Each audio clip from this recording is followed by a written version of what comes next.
Well, good morning and welcome to Thought for the Day on this Shrove Tuesday as we prepare for Lent. And Lent, what is Lent? Well, I guess it's a time to get rid of the things that distract us, the things that cut us off from God.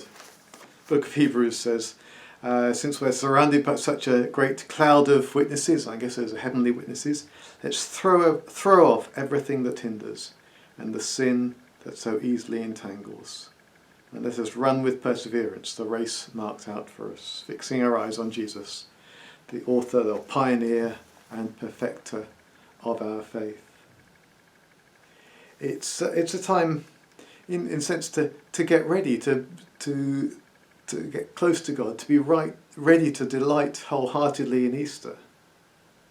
So Shrove Tuesday traditionally is a time to get rid of those evil things like fat and eggs.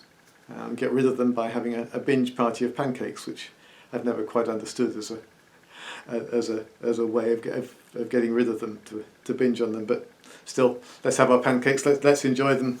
I doubt if any of our houses will be completely free of fat and eggs over the next 6 or 7 weeks. But it's all Shrove Tuesday. The word Shrove actually comes from the word to shrive or shriven. And to shrive is to have a priest hear your confession. In a sense, I think that the point is to be clear at the beginning, before the beginning of Lent, what it is, what are the things that each of us really needs to work on to become more holy, to become more righteous. Now, to be honest, I'm not expecting anyone to call me up today and ask to say confession, but if any of you would like to, that's entirely fine. I was thinking, as I was preparing this, that the confessional maybe was the first socially distanced conversation situation where you had a conversation with a barrier, that there was a hole between. We'd need to put some sort of a filter on that hole these days, but it was probably a fairly good socially distanced conversation. But if you do want just to talk through and make a confession in any way, that's absolutely fine. But you may prefer just to spend a bit of time today thinking, what is it in my life that I would really long to be different? What are the things that cut me off from God? What are the sins that entangle me? But it raised the question in my mind of, does God actually expect us not to sin? Does he expect us to be righteous, to be perfect? And I was reading, I've been reading last few days, the book of 1 John.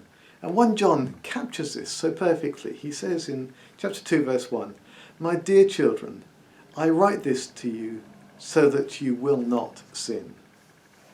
God longs for us to be righteous. He knows that doing things wrong is bad for us. He knows that when we do things wrong, it cuts us off from each other. He knows that when we do things wrong, it cuts us off from him. It puts a barrier between us and God. He longs to make us perfect. He wants to equip us for eternal life with him in a heaven where there is no sin. He longs for us to get a taste of that eternal life now. He longs for us to shine like stars in a dark world. He longs for us to bring his light into a dark place. So John writes to this, so that, my dear children, he says, so that you will not sin. But, and here's a wonderful truth, a wonderful paradox that's the heart of the Christian faith. God longs for us not to sin, but if anybody does sin, we have an advocate with the Father, Jesus Christ, the righteous one. If we sin, when we sin, and the way that sentence is written, as far as I can tell it in the Greek, is a clear expectation that it's not if you should sin, then this awful thing will happen, but when we sin, he knows we will. We've got an advocate. We've got someone who speaks up for us. We've got someone who's on our side, Jesus. Jesus, who's been tempted like we are, who understands. He's been tempted, of course, he knew what it was like not to give in to that temptation. He was tempted just as we are, but didn't sin. And that's what we have. We have Jesus who longs for us to be righteous, and Jesus who's on our side when we're not. It's a wonderful model, isn't it, of parenting. I mean, parents, we want our children to be the best. We want the best for them. We want them to turn out right. We want them to do good. And yet, the best parents are always on the side of the children, even when they don't. Not in the sort of defending sense, or my kid would never do anything like that. But in the sense of, yeah, I know, and it's going to be all right. We'll sort it out together. I'll deal with it. Let's not do it again, but it's going to be okay.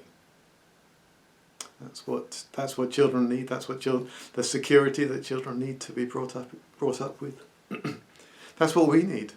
We need someone who longs for us to be right and yet understands when we're not. And that's what we have. That's what Jesus offers. That's what we have in Jesus. So on this Shrove Tuesday, I think that pattern of thinking through our lives, reflecting on our lives, thinking how it is we want to be different this Lent, what we want to drive away from our lives. I think that's a good pattern. Whether you do that by calling me up to say confession, or whether you just do that in your own thoughts, and maybe make a little list in your journal.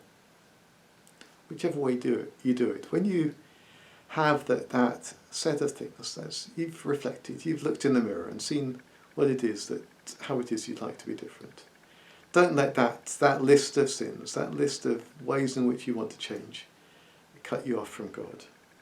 Don't let it make you want to hide from God. But let it instead make you want to run to Jesus, the one who is on our side, the one who is our advocate, even when we do sin. So may God bless you this Shrove Tuesday. Have some good pancakes tonight. We'll talk tomorrow about Ash Wednesday, the start of Lent. God bless.